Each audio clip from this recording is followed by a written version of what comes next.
Before the world knew his name, a skinny teenager from Madeira was already bending the rules of expectation.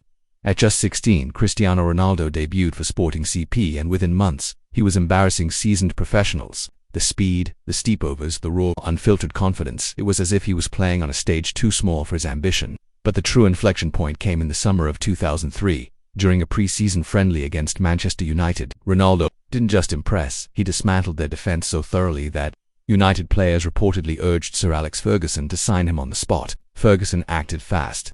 Within days, Ronaldo was on a plane to England, and the first chapter of a footballing dynasty began at Manchester United. Ronaldo arrived as a bundle of potential, electric, unpredictable and undeniably gifted, but unrefined. His early years were marked by flair without finality, dazzling footwork, explosive pace, but an inconsistent end product. Critics labeled him a showman. Fans were divided. But Sir Alex Ferguson saw something others couldn't, a ruthless obsession with improvement. Ronaldo's professionalism, even as a teenager, was near psychotic. Teammates like Rio Ferdinand, Wayne Rooney, and Patrice Evra would speak of his relentless training routine, staying behind 2 perfect free kicks, headers, and even his weaker foot, long after others had left the pitch. He wasn't just talented, he was designing himself. By the 2006-07 season, the transformation was underway. He became more efficient in possession, stronger in duels and smarter in decision-making. The unnecessary flicks gave way to ruthless execution. Then came the 2007-08 campaign, a season many still consider the arrival of his first true prime. At just 23, Ronaldo netted 42 goals in 49 appearances, dominating the Premier League and terrorizing Europe. He led United to a historic double, both league title and Champions League glory. That same year, he was crowned with his first Ballon d'Or, officially recognized as the best player in the world. Yet for Ronaldo, greatness wasn't a destination, it was a compulsion. In 2009, he made a record-breaking £80 million move to Real Madrid, the most expensive transfer in football history at the time. The expectations were staggering. But what followed wasn't just success, it was reinvention. In Spain, Ronaldo evolved. He shed the winger's flash and re-engineered himself into a clinical, goal-scoring predator. No longer relying on flamboyance, his game became sharper, more direct, fewer tricks, more surgical finishes. His positional awareness, movement off the ball, and timing inside the box turned him into a machine.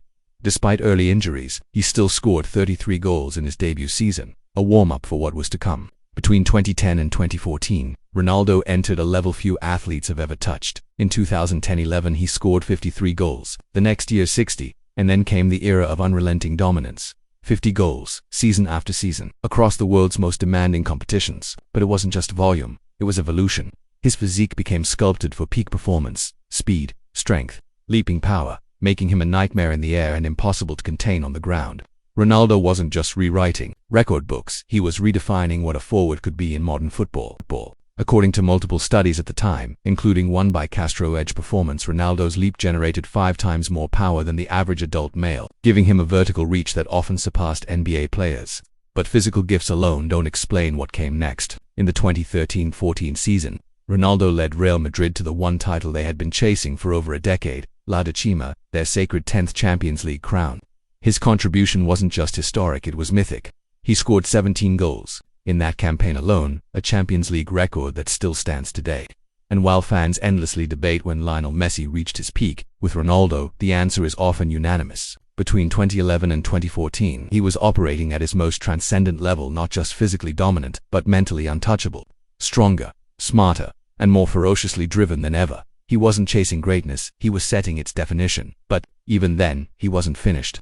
As Ronaldo entered his 30s, a phase where most footballers begin to fade, he evolved yet again, this time not as a winger, not as a soloist, but as the ultimate finisher. Gone were the long, blistering sprints down the wing. In their place came cold, calculated movement, the type that made defenders second-guess reality. He began conserving energy, using every ounce of it where it mattered most, inside the box. His anticipation became a weapon, his timing surgical. Analysts began comparing his positioning instincts to legendary poachers like Inzaghi. But Ronaldo brought something they never had: raw athleticism and towering aerial power. Between 2015 and 2018, his goal scoring never dipped. He netted 51 in 2015, 42 in 2016, 42 in 2016-17, and 44 in 2017-18. But it wasn't just the volume, it was the timing. He was scoring when it mattered most. This was Ronaldo at his most lethal, not just a goal scorer, but the embodiment of pressure turned into performance. During Madrid's historic three-peat Champions League run from 2016 to 2018, he became virtually unstoppable. In 2016, he scored 16 goals to drag Madrid to glory. In 2017, he delivered 10 goals in the knockout stages alone, including back-to-back hat-tricks against Bayern Munich and Atletico Madrid, and a ruthless brace in the final against Juventus then. In 2018, he added 15 more, including that gravity-defying bicycle kick in Turin that left even rival fans on their feet. By the time he left Madrid, he had become the Champions League's all-time top scorer with 105 goals, a record still untouched, and had transformed himself into the man for the biggest moments. The accolades came in waves back, Ballon d'Or titles in 2016 and 2017, edging out Messi and silencing critics who once doubted his consistency. This wasn't just his second prime, many now call it his third, a version of Ronaldo that no longer relied on speed or spectacle, but terrified with ruthless precision, unbreakable mental resilience, and an almost mythological ability to rise when the world was watching. But even this chapter would eventually close. In the summer of 2018, the football world stood still, as Ronaldo made a decision that stunned everyone, leaving Real Madrid, the empire he had built and ruled for nearly a decade, to begin a new journey. His next move, once again, would redefine everything. When Cristiano Ronaldo signed for Juventus in 2018 for a staggering €100 million at the age of 33, many assumed it was the beginning of the end. After all, football history hadn't been kind to players past their early 30s. But, once again, Ronaldo shattered expectations and rewrote the rulebook on longevity. In Serie A, a league renowned for its defensive toughness and tactical discipline, he didn't just survive, he thrived. Ronaldo evolved yet again, sharpening his identity as the ultimate penalty box predator. He refined his hold-up play, elevated his link-up ability, and emerged as a true leader both on and off the pitch. His obsession with fitness, diet, and recovery reached almost mythic levels. Some sports scientists even reported that his physical condition resembled that of a 25-year-old. And the numbers proved it. In his first season 2018-19, he scored 28 goals. The following year 37, and in 2020-21, he found the net 36 times. In total 101 goals in just 134 appearances. He helped Juventus capture 2 Serie A titles, a Coppa Italia and 2 Supercoppa Italiana trophies. Individually, he was named Serie A MVP in 2019 and finished as the league's top scorer in 2021, with 29 goals, becoming the first player in history to finish as top scorer in the Premier League, La Liga and Serie A. While Champions League glory eluded Juventus, Ronaldo still delivered unforgettable moments, none more iconic than his hat-trick against Atletico Madrid in 2019, a comeback performance so fierce it echoed the heights of his Real Madrid days. By now, his consistency had become nearly robotic, as Italian journalist Paolo Condo put it. He reprogrammed himself into the ultimate goal-scoring machine, like a cyborg designed for one purpose only. But even as pundits declared this Juventus chapter the final phase of his prime, Ronaldo wasn't finished. In August 2021, the football world gasped as Ronaldo made a shocking, emotional return to Manchester United, the club where his superstardom had first erupted. Fans flooded Old Trafford with hope, dreaming of a new golden era. And at first Ronaldo delivered. At 36, he scored 24 goals in the 2021-22 season, including 6 clutch strikes in the Champions League group stage goals that practically dragged United into the knockout rounds. He was hailed as the club's savior, but behind the fairy tale, cracks began to form. The club was spiraling. Poor leadership, chaotic tactics, and a fractured locker room created a toxic storm. By the 2022-23 season, tensions exploded between Ronaldo and new manager Erik ten Hag. He was benched repeatedly, his presence questioned, his legacy debated. Then came the infamous Piers Morgan interview, where Ronaldo, for the first time publicly, spoke out against United's management, its broken culture, and the disrespect he had endured. The fallout was immediate. In November 2022, Manchester United terminated his contract. Many believed this was the final act of Ronaldo's elite career, that his time at the top, after nearly 2 decades of dominance, had come to an unceremonious end. But Cristiano Ronaldo has never followed scripts written by others, because what happened next proved that, even in exile, the fire inside him was far from extinguished. In early 2023, the world watched in disbelief as Cristiano Ronaldo signed with Saudi Arabian club Al Nassr, a move that sent shockwaves through global football. Critics were quick to call it a retirement tour, the final stop for a legend past his prime. But Ronaldo saw something different, a new frontier to conquer. And once again, he proved the doubters wrong. In his first full season, he scored over 30 goals, maintaining elite numbers in a brand new environment. But this wasn't just about goals.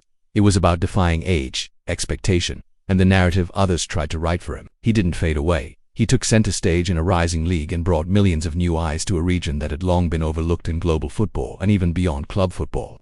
Ronaldo remained a cornerstone of Portugal's national team. In June 2025, at 40 years old, he led his country to victory in the UEFA Nations League, securing his third international trophy with Portugal. At an age when most players have long since retired, Ronaldo was still lifting silverware, not just participating but leading. His leadership, experience, and undeniable presence were invaluable to a new generation of Portuguese talent. Rising stars like Vitinha and João Neves credited Ronaldo's mentorship as crucial to their development. UEFA and ESPN reports praised his contributions both on the pitch and behind the scenes, where he became a father figure to the next wave of Portuguese greatness. Sports scientists were left in awe, as Dr. Niall Elliott, head of sports medicine at the British Olympic Association, said, "Ronaldo has pushed the boundaries of what we thought was physically possible for elite performance at this age. What he's doing isn't just rare, it's unprecedented." So, when exactly was Cristiano Ronaldo in his prime? It's a question that sparks endless debate among fans, pundits, and football historians alike. If you're looking at sheer physical explosion, raw hunger, and the start of global dominance, then the years from 2007 to 2013, particularly that unforgettable 2007-08 season with Manchester United, stand out. He was faster than ever, fearless, and scoring with reckless abandon, winning his first Ballon d'Or and leading United to the Premier League and Champions League. But that was only the beginning. From 2013 to 2018 at Real Madrid, Ronaldo transformed from an electric winger into a surgical, relentless goal machine. He broke records, lifted 4 more Ballon d'Ors, and conquered Europe multiple times. This period is often regarded as his most statistically dominant era, an apex of power, precision, and poise. What makes Ronaldo's story truly legendary, though, is that his prime wasn't confined to a few explosive years. While most players fade in their early 30s, Ronaldo refused to follow the rules. He reinvented himself again and again, remaining at the top of the game into his late 30s and even 40s. His return to Manchester United in 2021, his dominance in Serie A with Juventus, his leadership in Portugal's national team, and his current chapter in Saudi Arabia all speak to one unshakable truth. Cristiano Ronaldo's prime isn't a moment, it's an era, and it's still going. Because for Ronaldo, greatness has never been about time. It's been about mindset, a relentless obsession with being better, stronger, and hungrier than he was the day before. And that's what makes him one of the greatest athletes in the history of sport. So when we ask, when was Cristiano Ronaldo in his prime? Maybe the most honest answer is this: he's still writing it.